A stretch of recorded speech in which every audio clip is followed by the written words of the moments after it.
اتفضل يا استاذ صالح.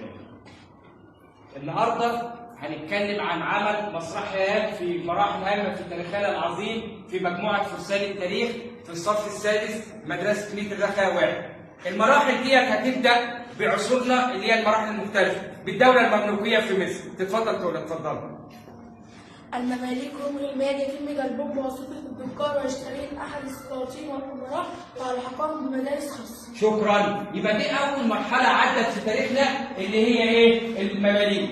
عرفناها بنفسهم. نيجي على مرحلة أخرى وهم العثمانيين. اتفضلي. العثمانيين هم قبائل من آسيا الوسطى ثم لقبوا بايه؟ العثمانيين ايه؟ اتفضلي. ماشي نسبة للعثمانيين ايه؟ ارطغرل. اتفضلي. يبقى مرحلة أخرى اللي هي العثمانيين. نيجي على مرحلة أخرى هي أسباب الحملة الفرنسية. ايه الحملة الفرنسية؟ اتفضلي. أسباب الحملة الفرنسية هي حملة نابليون. واحد تأديب المماليك وتحكيم نفوذهم وقوتهم. اثنين حماية التجار الفرنسيين من حكم وظلم واضطهاد المماليك. ثلاثة إنشاء حكومة وطنية يكون الحكم فيها للمصريين. شكرا. هنبتدي على اسباب ايه الحمله الفرنسيه. واحد حكى لنا الاسباب. نيجي على مرحله اخرى وهي الاسباب بقى الحقيقيه. اتفضلي. الأسباب الحقيقية الغير معلنة. واحد إقامة المستعمرة الفرنسية في الشرق يكون تعويضها في مصر. اثنين تعويض الفرنسيين التي فقدوه. ماشي شكرا. عرفتنا ايه الاسباب ايه الحقيقيه الحمله الفرنسيه. نيجي بقى على دور الزعامه الوطنيه. لهم دور كبير في حياتنا. الزعيم عمر مكرم. كان قائد الزعامة الوطنية في حي بولاق. برافو عليك. حي ايه؟ بولاق. زعيم اخر الثوره بقى. عمالين نقول الثوره هنعرف ايه هي الثوره. اتفضلي. الثورة الحركة الشعبية كانت تهدف إلى تغيير الجزء الشرعي من الأوضاع السياسية والاقتصادية. شكرا.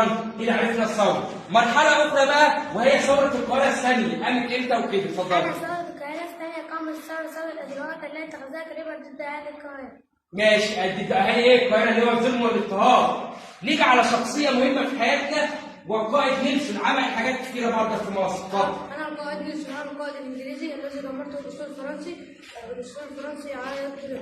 ماشي اتفضل. شكرا. نيجي بقى على زعيم مهم لازم نحترم ايه النماذج المشرفه في وطننا في تاريخنا العظيم وهو الزعيم محمد كرامي. اتفضل. كان قائد الزعامة الوطنية قبل عمر مكرم. ماشي. بعد عمر ايه مكرم. نيجي على شخصيه اخرى بقى اثرت في حياتنا ولها تاريخ عظيم والقائد نابليون بونابرت. اتفضل. أنا القائد نابليون بونابرت قائد الحملة الفرنسية على مصر. قائد الحمله الفرنسيه على ايه مصر. شخصيه اخرى وهو كليبر. عمل ايه؟ براحتك على مين؟ نابليون. وأنا كتبت رسالة إلى نابليون أنها تم ايه؟ تم تسليم ايه؟ يعني انت كليبر ايه؟ قول على الاول تاني على مين؟ ايه؟ براحتك. تدمير الأسطول الفرنسي على يد الأسطول الإنجليزي. ماشي كويس. هو تدمير الاسطول الفرنساوي على يد الاسطول الانجليزي. اتفضل. نيجي على القائد مين بقى؟ أنا مين قائد الحمله الفرنسيه بعد رحيل كليبر. برافو عليك. عرفنا اللي هو بعد رحيل الحمله ايه؟ كليبر. نيجي بقى على شخصيه اخرى وهي ثوره القاهره ايه؟ الاولى. ثورة القاهرة الأولى. اندلعت ثورة القاهرة الأولى لعدة أسباب منها تفتيش الفرنسيون للبيوت وهدم أبواب الحارات والمساجد. تمام شكرا. عرفنا الاسباب. نيجي بقى يا اولاد على شخصيه الوالي. عمالين نقول الوالي هيعرف الناس بكم ما هو الوالي. الوالي فاضل.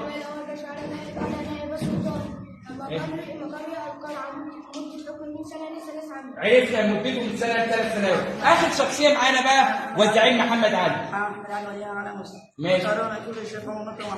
ماشي. بعد الزعيم محمد ايه علي اخر حاجه وليا على مصر. الخلاصه يا اولاد اللي احنا عملنا عمل مسرحي خاص بمراحل هامه في تاريخنا.